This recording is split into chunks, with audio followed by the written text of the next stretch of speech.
Your brain is of 100 billion neurons, right? And there's networks that are all kind of wired together. So you have a network to speak a language. You have a network to move a body part. You have a network to see certain shapes and colors. They're all just individual networks. And so when you're living by the hormones of stress and you're reacting to something and your body's knocked out of balance, when you're in stress, you can't predict the next moment. You have the perception that things are going to get worse. You have the thought that you're losing control. And so what happens is these chemicals switch on so that you're in survival and you're mobilizing enormous amounts of energy to prepare yourself for whatever it is in the environment. Short term, it's cool. Everybody can handle that. All organisms can adapt to short-term stress. But if the stressors keep coming in, you're trying to control and predict everything in your life, and you're switching your attention from your cell phone to your problems, to your husband, to the shopping, to your boss, another thing. Every person, every object, everything, every place has a neurological network in your brain. So as the hormones are arousing your brain and you shift your attention, if you were to measure the brain when it's doing that, you have different networks that are firing out of order, and you measure that. It's like a group of people that have no rhythm playing the drums at the same time. Totally incoherent. Incoherence. So when you're in a state like that, what happens mostly is you narrow your attention on the danger. You begin to focus on an object in your environment that's associated with that danger. So the stronger the emotion you feel from some reaction or condition in your life, the more you're going to pay attention to the cause. If where you place, where you place your attention is where you're placing your energy. So you're giving your power away to your boss, to your problem. So then, what we've realized, and research shows it over and over again, that when you go from that kind of single-minded, narrow focus, it's only one type of focus, and all of a sudden you begin to expand your focus. You begin to open your awareness. You go from focusing on matter to focusing on energy, from focusing on the particle in quantum physics to focus on the wave. That when you begin to open your awareness and you focus on nothing, the moment you start sensing space, you're no longer thinking. And if you're no longer thinking, you're no longer analyzing. And if you're no longer analyzing, you're not activating those circuits in your brain. So your brain waves start to slow down, and the autonomic nervous system begins to merge. And the autonomic nervous system now wants to create order and wholeness and balance. And it says, Lisa's gone, Joe's gone, let's get in here and create order while they're gone, because what a mess.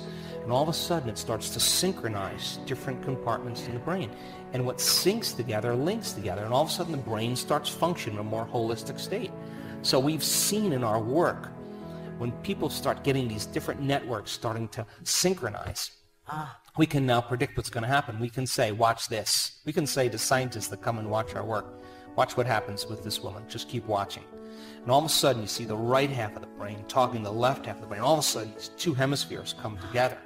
And the union of polarity, the union of duality, the union of opposites is called wholeness, oneness. And the brain has this psychic union. And at the same time, the heart bursts wide open. Why? Because the person's feeling so whole, they no longer want anything. I mean, how could you want when you're whole? So now the heart is coherent, and it's sending more energy to the brain. The brain is coherent, it's sending more information to the body, and all of a sudden the person's in a whole new state of being.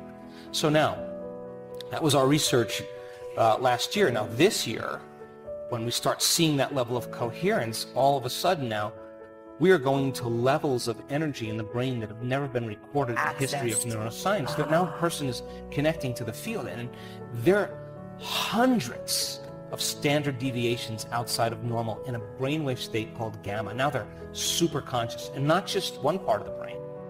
The entire brain is in this super conscious state, and whatever's going on between that person's ears is more real than this world we're sitting in right now. They're having a full-on sensory experience without their senses.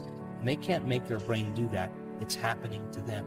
And it's not happening with one person, two people. We have the same patterns over and over again.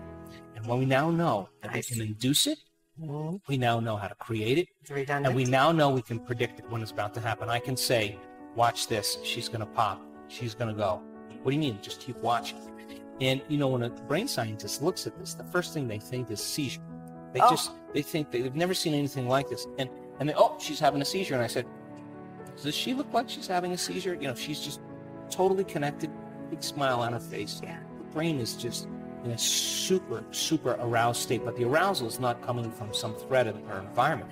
The arousal is coming from within. I mean, her energy is moving up into her brain, and the level of coherence, normal coherence, okay? Incoherence is like a group of people in an audience clapping at the end of a show. Oh, okay. Okay, so then normal brain coherence is like every five people clapping. Super coherence is when everybody's clapping in rhythm, and so that kind of order creates energy in the brain. So all of a sudden you see this scale of energy going up and it keeps building and keep building. The person is having a mystical experience that is going to transform them forever. They're not going to be the same person. Yes. And so many times we see like health conditions disappear in 1 second. In 1 second, because they're getting a biological upgrade in that state. Why? Because experience enriches the brain. And the end product of an experience is an emotion. And now new emotion is signaling the body, but it's not an emotion like chemical. It's electric. But you know, the simple way to see it is you have 19 different compartments that's being measured, and you have this like little thing, you see the lines all going like this. So, yeah, here's beta, then it starts slowing down alpha, and then may go into theta. We have to figure out other ways to view it and other ways to read it, or scale it down so we can see it. And fascinating. yeah, it's way outside of normal. So when a person's in fear, like we're in normal beta brainwave patterns. We're awake, we're aware, and we're aware of our body and an environment and time. But when you get aroused because of some threat, from beta you move into what's called high beta, a super aroused state. Now the brain is vigilant. It's scanning the environment to predict what's going to happen next. Okay. So high beta is like driving your sports car in first gear on the freeway. It's not going to last very long. Right. But when we see these transitions into gamma, gamma is actually a faster frequency than beta. And the person moves right through beta, right through high beta, right into gamma. And because it's so orderly, because most high beta is disorderly, but when we see that kind of order and they're passing through high beta, we know they're going to go right into gamma, and they're going to go into very, very high amplitudes of gamma. We don't see things how they are, we see things how we are, right? So the brain only perceives equal to how we're wired and how we emotionally feel. So imagine having a full-on sensory experience without your senses right now. What if your senses were heightened right now by 25%? Everything you're seeing, hearing, smelling, tasting, feeling.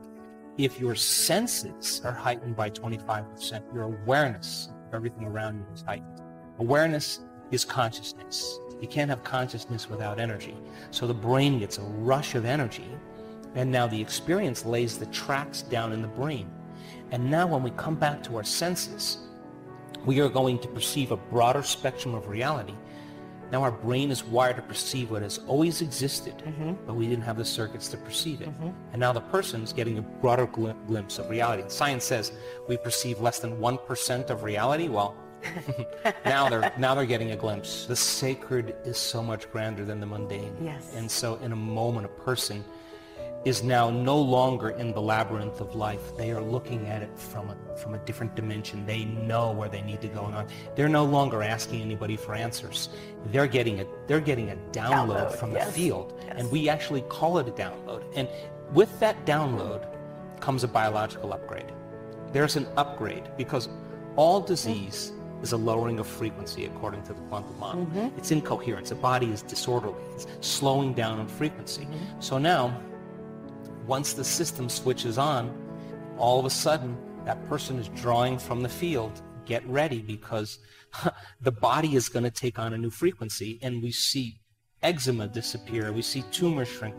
The diseases can no longer exist because there's a change in the human operating system from energy, not from matter, but from energy. From energy. Yeah. How much of your waking day do you have your attention on matter? And how much of your waking day do you have your attention on the field or energy? Most people are local in space and time, and so all of their attention is on matter. So in our work, we say, when you take your attention off your body, you become nobody. When you take your attention off all the people in your life and your identity, you become no one.